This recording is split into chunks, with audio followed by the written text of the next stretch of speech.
Hello, good morning students. Welcome to my channel. Today in this class we are going to do question answers exercise 2 of chapter snakes on the loose. Exercise 2 given on page number 124. Read the 4 new reports again, then answer the following. In the chapter 4 reports are given of the same event. You have to read those reports again and then answer the following questions. उन reports को पढ़कर आपको इन प्रश्नों के उत्तर देने हैं. Question number A is why was the breeder given a break? What does this mean? Breeder को यानी प्रजननकर्ता को ब्रेक क्यों दिया गया था, उसके काम पर रोक क्यों लगाई गई थी और इसका क्या मतलब है? Answer is the breeder was given a break because the snakes didn't do much harm or cost the government much money. Breeder को प्रजननकर्ता को ब्रेक दिया गया था, उसके काम पर रोक लगा दी गई थी क्योंकि सांपों ने ज्यादा नुकसान नहीं पहुंचाया था और सरकार पर इसका ज्यादा खर्च भी नहीं आया था. बट लेकिन they cost a lot to raise, लेकिन उन्हें पालने में ब्रीडर की अच्छी लागत लगी थी. This means that no charges will be filed against them. ये सेकेंड पार्ट का आंसर है. इसका अर्थ ये है कि उनके खिलाफ कोई भी चार्जेस, कोई भी आरोप नहीं लगाए जाएंगे. No fine will be put, और उनके ऊपर कोई भी जुर्माना नहीं लगेगा. And they will not be arrested, और उन्हें गिरफ्तार भी नहीं किया जाएगा. Question number B, where were the snakes found? Snakes कहाँ पाए गए थे? Answer is the snakes were found in outdoor toilets, in people's kitchens and on the streets in south western China. सांप साउथ वेस्टर्न चाइना यानी दक्षिणी पश्चिमी चीन में लोगों के घर के बाहर के टॉयलेट्स में, लोगों की रसोइयों में और वहां की सड़कों पर पाए गए. Question number C. Which report gives us some information about what to do if bitten by a snake? कौन सी रिपोर्ट हमें ये जानकारी देती है कि सांप के काट लेने पर क्या करना चाहिए? Answer is report 3 gives us some information about what to do if bitten by a snake. Report 3, तीसरी रिपोर्ट हमें ये जानकारी देती है कि सांप के काटने पर क्या करना चाहिए. It tells the people to stay calm, apply tourniquet and get a shot of antivenom as soon as possible. ये बताती है कि जब लोगों को सांप काट ले तो उन्हें स्टे काम, शांत रहना चाहिए, टर्निक्विट लगाना चाहिए और जितना जल्दी हो सके विषनाशक इंजेक्शन ले लेना चाहिए. Question number D, what do you think is meant by? आपको क्या लगता है कि इसका क्या मतलब है? However frightened villagers might not be as forgiving as the government. हालांकि जो डरे हुए गांववासी हैं वो इतने क्षमाशील ना हो सके जैसे कि सरकार है. And the answer is it meant that villagers were so much frightened. इसका मतलब ये है कि गांववासी इतने डरे हुए थे that if they find that breeder, कि अगर वो उस ब्रीडर को, प्रजननकर्ता को ढूंढ ले, they will not leave him like government has left him without putting any charge. तो वो उसे इस तरह से नहीं छोड़ेंगे जैसे सरकार ने उन्हें बिना कोई इल्जाम लगाए छोड़ दिया है. Question number E, in what ways are the headings of the 4 reports different? चारों रिपोर्ट्स की जो हेडिंग है, उनका टाइटल है, वो किस तरह से भिन्न है? What are the headings trying to tell the reader? और वो हेडिंग्स पाठक को क्या बताने की कोशिश कर रही हैं?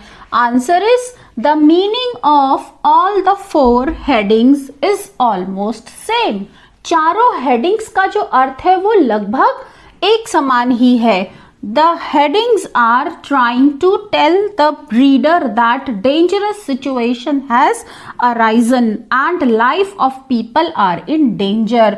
वो हेडिंग्स पाठकों को ये बताने की कोशिश कर रही हैं कि वहां पर जो स्थिति है वो बहुत घातक है और लोगों की जिंदगी खतरे में है. Question F. Which report gives us a good idea about why Kai Yong decided to breed cobras? कौन सी रिपोर्ट हमें ये अच्छा विचार देती है कि काई योंग ने कोबरास को ब्रीड करने की क्यों सोची? What reasons can you give? आप क्या कारण दे सकते हैं? Answer is report 4 tells us that to meet the rising demand of cobras meat and traditional medicines made from venom. Report 4 हमें ये बताती है कि कोबरा के मांस की बढ़ती हुई मांग और उसके जहर से जो पारंपरिक दवाइयां बनाई जाती हैं, इनकी बढ़ती हुई मांग को देखते हुए Kai Yong has decided to breed those deadly serpents. Kai Yong ने ये निश्चय किया कि वो खतरनाक घातक सांपों को ब्रीड करेंगे. And it was a lucrative source of income. और ये आमदनी का बहुत अच्छा साधन भी था.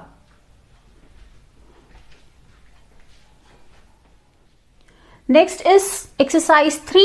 Answer the following with reference to context given on page number 144. Question number 3 है ये. Reference to context page number 124 पर दिया हुआ है. Here few quotations are given from the chapter and then based on that quotation questions are asked. So first one is number A. It came up with the answer 12th April 1954. उसके साथ ये उत्तर आया 12th April 1954. Now based on this line question number 1 is what came up with the answer and where. इस उत्तर के साथ क्या आया और कहाँ? Answer is a computer programmed by a Cambridge scientist with 300 million facts about people, places, business and event came up with the answer. एक computer जिसे Cambridge के साइंटिस्ट ने प्रोग्राम किया था, उसमें लोगों के, जगहों के, उनके बिजनेस के और कुछ घटनाओं के 300 मिलियन फैक्ट्स थे, तथ्य थे और ये उस उत्तर के साथ आया. क्या उत्तर था? 12th April 1954. Question number 2. What was the question it was trying to answer? वो किस प्रश्न का उत्तर देने की कोशिश कर रहा था? Answer is it was trying to answer that since 1900 which day in the history was the most boring in terms of events. वो इस प्रश्न का उत्तर देने की कोशिश कर रहा था कि 1900 से अब तक इतिहास में वो कौन सा ऐसा दिन था जो सबसे ज्यादा बोरिंग था, उबाऊ था, इन टर्म्स ऑफ इवेंट्स, यानी जिस दिन कोई भी मुख्य घटना नहीं हुई थी. Question number 3. In what way was the answer ironic? उत्तर किस तरीके से विडंबनापूर्ण था? Answer is the answer was ironic because the date became significant by virtue of its significance. वो उत्तर विडंबनापूर्ण था क्योंकि तिथि, डेट अपने महत्व के आधार पर ही महत्वपूर्ण हो जाती है. कैसे हो जाती है? क्योंकि वो दिन ऐसा था जिस दिन कुछ नहीं हुआ था, तो इसलिए वो महत्वपूर्ण हो गई कि एक ही दिन ऐसा आया, कंप्यूटर ने बताया कि उस दिन कुछ नहीं हुआ था. Next is quotation number B from the chapter. Some of them suggest that government officials had to convince them. कुछ लोगों ने ये सलाह दी कि सरकारी अधिकारियों को उन्हें बुलाना चाहिए. Now based on this quotation question number 1 is who made the suggestion? ये सलाह किसने दी? Answer is the villagers made the suggestion. गांव वासियों ने ये सलाह दी. Question number 2.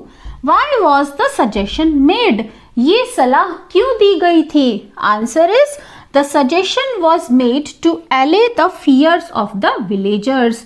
ये सलाह इसलिए दी गई थी जिससे गांव वासियों का, ग्रामीणों का डर दूर हो सके. Question number 3. What might they have been told at the meeting? उन लोगों को मीटिंग में क्या कहा गया होगा? Answer is they might have been told how to avoid being bitten by a snake and how to treat a wound if bitten. उन लोगों को मीटिंग में ये बताया गया होगा कि सांप के काटने से कैसे बचना चाहिए और अगर सांप काट भी ले तो घाव को कैसे ठीक करना है. So students, we have done all the question answers of exercise 2 and 3 of the chapter snakes on the loose. I hope you have understood this video very well. If you like the way of teaching, then press on like button, share your views in the comment section, and most important, don't forget to subscribe my channel. See you soon. Bye bye. Have a good day.